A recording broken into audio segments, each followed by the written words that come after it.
Ladies, I want you to pause and ask yourself something real. If he left, was it because of you, or was it because he couldn't recognize your value? Today, I'm not here to give you tricks to manipulate a man. I'm here to show you how to tap into your natural feminine power, your self-worth, and your emotional intelligence to shift the dynamic in your favor. Because the real secret to making any man come back is becoming the woman he can't afford to lose. It's not about chasing. It's not about texting him 10 times a day or begging for attention. It's about reconnecting with yourself, raising your standards, and mastering the psychology of desire and mystery. When you do this, when you elevate your vibe, you stop trying to get him back, and he starts trying to win you back. The comeback doesn't happen when you cry and plead. It happens when you detach, rebuild, and reattract. Now let me walk you through the 6 pillars of getting any man to come back without ever lowering your standards. 1. Detach to attract. Stop chasing. Give space. Men feel curiosity and desire when there's mystery, not availability on demand. 2. Reclaim your power. Focus on self-growth, fitness, purpose, and inner peace. Show him you're thriving without him. 3. Trigger emotional nostalgia. Instead of rehashing the past, remind him of the best emotional experiences you shared through subtle cues or social proof. 4. Become high value. A high value woman doesn't beg. She builds boundaries, lives with confidence, and only accepts love that meets her standards. 5. Spark reattraction. Don't just remind him of what was. Become an evolved version of yourself that he hasn't met yet. One that reignites curiosity. 6. Control the narrative. When and if you speak to him again, don't bring up the past or act desperate. Lead with calm energy and let him chase clarity, not chaos. One of the biggest mistakes people make when someone pulls away or ends a relationship is going into panic mode. You feel the sudden emotional vacuum and your natural instinct is to fill it. Texting, calling, pleading, over-explaining, trying to remind them of what they're losing. But this creates an energy of desperation, and desperation repels what you actually want: respect, curiosity, and desire. Detachment is not about pretending you don't care. It's not coldness. It's about emotional self-control. It's the power to create space, not just physical space, but energetic space. You stop feeding the connection. You stop being the one to initiate, to fix, to chase. When you detach, you do 2 things. You reclaim your dignity. You're no longer in a one-sided emotional loop. You shift the dynamic. When someone feels your absence instead of your pressure, it reactivates a key psychological trigger: curiosity. People don't feel the need to return when they think you're still emotionally available to them at any moment.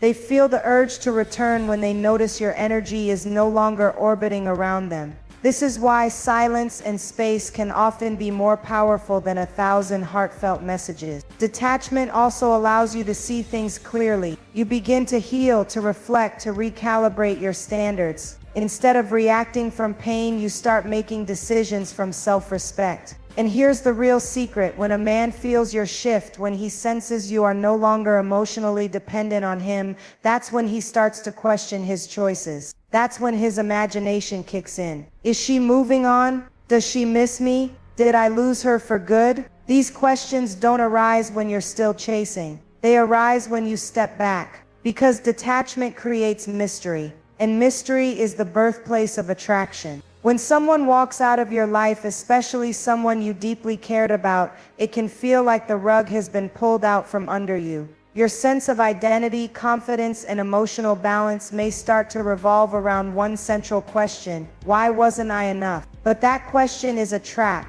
It keeps you locked in a loop of self-blame and seeking validation from someone who already chose to walk away. Reclaiming your power means redirecting all the energy you've been giving to him back into yourself. It's not about revenge or proving something to him. It's about returning to the most important relationship in your life, the one you have with yourself. Reclaiming your power starts with getting back in control of your time, your thoughts, and your routines. It could mean hitting the gym not to look better for him, but to feel strong in your own body again. It might mean starting that online course, taking that solo trip, re-engaging with friends, or simply learning to enjoy your own company in silence. When you do this, when you fill your own life with meaning, you stop waiting for him to bring the happiness you thought only he could give. You become emotionally self-sufficient, and that is wildly attractive, not just to him but to the world. And here's the beautiful irony: when you genuinely focus on your growth, you become the version of yourself that he didn't take the time to know. The version that doesn't just want him back, but one who might soon ask, was he even worthy of the woman I'm becoming? This is where true power lies. In rebuilding your identity on a foundation that doesn't shake just because someone else decided to leave. In showing not through words but through actions that your life doesn't fall apart in his absence. It rises, it evolves, it flourishes. Because real power isn't loud. It doesn't beg, it simply grows and becomes undeniable. If you want any man to come back, logic won't do it. Lists of reasons, breakdowns of what went wrong, and explanations of how things can be different rarely penetrate the emotional core that influences behavior. What does move people, especially men, is emotion. More specifically, nostalgic emotion tied to a memory of how you once made them feel. Nostalgia is powerful because it bypasses the rational mind and speaks directly to the heart. It pulls someone back into the emotional atmosphere they once experienced with you, not through force but through subtlety and association. And most people don't realize men are often slower to emotionally process a breakup. While you may have cried, journaled, and sought closure, he might have distracted himself, suppressing those feelings until something triggers them. This is where emotional nostalgia becomes your invisible ally. You don't need to text him a long paragraph saying, "Do you remember when we were happy?" That's too obvious and often makes him feel cornered. Instead, it's about reactivating those emotional anchors indirectly. Maybe it's a photo of you genuinely laughing on your feed that reminds him of the way you used to light up around him. Maybe it's a song you both used to listen to, quietly shared in a story. Maybe it's reconnecting with mutual friends and letting your name come up in a way that makes him realize you're still out there, still evolving, but still you. When you subtly activate memories tied to emotional pleasure, a man doesn't just remember the relationship. He remembers the feeling he had in your presence. And if you were the source of comfort, fun, passion, or deep connection for him, those feelings begin to resurface like waves. He doesn't just recall you, he starts to miss the version of himself he was with you.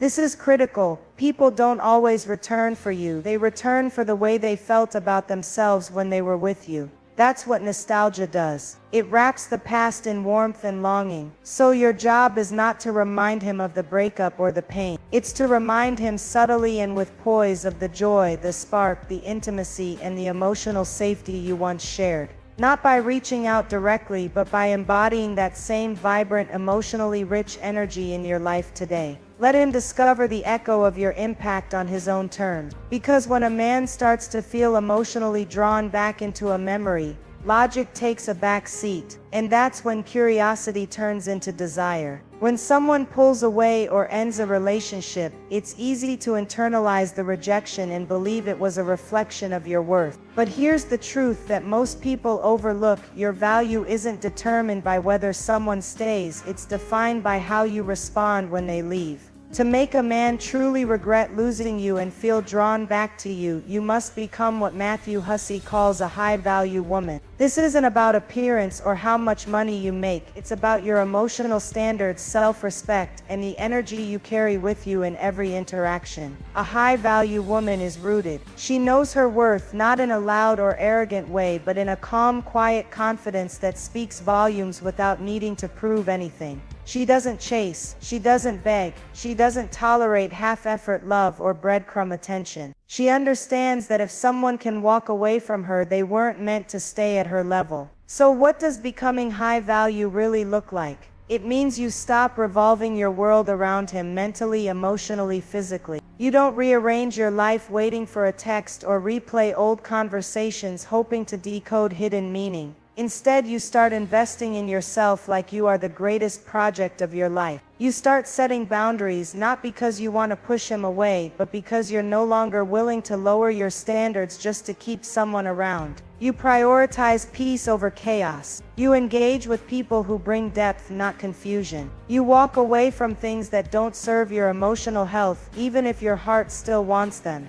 And guess what happens when you embody this version of yourself? He begins to see you differently. You're no longer the woman who needs him, you're the woman he needs to earn again. Your independence becomes magnetic. Your ability to let go becomes a challenge. Your refusal to tolerate anything less than true effort awakens a realization in him: you are not the same woman he left. And here's the most powerful part: becoming high value doesn't just increase the chance of him coming back. It ensures that if he does, he must come correct. He must rise to meet you where you are now, not where he left you. That shift changes everything. When you raise your value, you don't just attract him back, you attract better. Period. Attraction doesn't live in words, it lives in energy. In the early stages of a relationship, everything feels electric. There's curiosity, newness, unpredictability. But over time, especially in emotionally intense relationships, we sometimes trade attraction for attachment, and in doing so, we stop being someone to discover and become someone to manage. When you're trying to win a man back, the key isn't to remind him of the past version of you, it's to become someone newly compelling, someone he didn't even realize he was losing. Reattraction doesn't come from reminding him of what he already knows, it comes from showing him something he didn't expect. A growth, a change, a glow-up that doesn't scream, "Look at me," but rather whispers, "You might not know me anymore." This shift isn't just physical. Although taking care of your appearance and confidence plays a role, it's energetic and emotional. You stop carrying the emotional weight of the breakup. You stop being defined by the pain. Instead, you become emotionally lighter, grounded, and surprisingly content. He starts to notice you're no longer reacting to his absence. You're not trying to make him feel guilty. You're just different, not in a fake way, but in a way that comes from true internal transformation. You're smiling in photos again. Your conversations are more engaging and present. You're radiating the kind of calm confidence that can't be faked, and that's what piques his curiosity. This is where reattraction takes root. He starts to wonder, who is she becoming without me? And more importantly, is she happier now? Those questions are powerful because they trigger competitive instinct, curiosity, and loss awareness. 3 key psychological triggers that often spark a man's desire to reconnect. But here's the part many women miss. To truly spark reattraction, you must stop acting like the woman who is waiting. You need to embody the woman who is evolving, whether he returns or not. Because when your glow-up is genuine, it becomes undeniable. You're not performing it for attention, you're living it because you've outgrown the old version of yourself. And the more he senses you're no longer emotionally tied to the outcome, the more he feels a shift in power. You're no longer trying to be chosen, you've already chosen yourself. That energy, that unbothered, radiant, purpose-driven energy is irresistible. It doesn't just draw him back, it pulls him in. When a relationship ends, especially when it ends abruptly or without closure, there's often a silent battle over the story each person walks away with. He has his version, you have yours. And if you're not intentional, he may leave thinking he had all the power, all the control, or worse, that you're still waiting in the shadows hoping for crumbs of his attention. But here's the truth. In love and in life, the person who controls the narrative controls the emotional tone of the story. That doesn't mean rewriting history. It means choosing how you show up in the present so you influence how he perceives you without saying a word. Most people try to control the narrative by talking, sending long texts, posting quotes, or venting mutual friends. But real narrative control is non-verbal, it's emotional, it's behavioral, it's subtle, and it starts the moment you decide, I'm not going to be defined by this breakup. Instead of trying to explain your worth, you live it.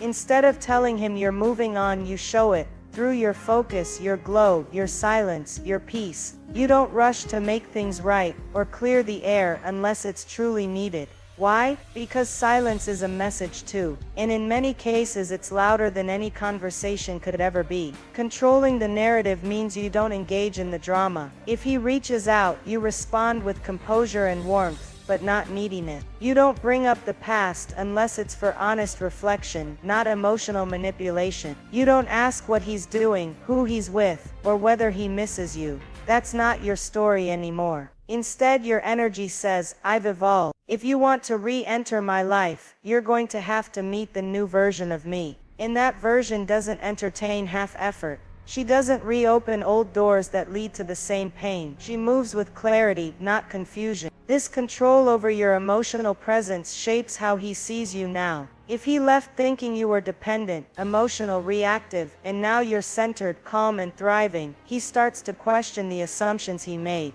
That's when the curiosity kicks in. That's when the regret can begin. Because now you're not just the woman he left, you're the woman who's become someone he never expected. Controlling the narrative doesn't mean pretending you're fine. It means choosing who you become in the aftermath, and letting that version of you speak for itself. That's the power move. That's the shift from being remembered as the girl who fell apart to being remembered as the woman he couldn't forget.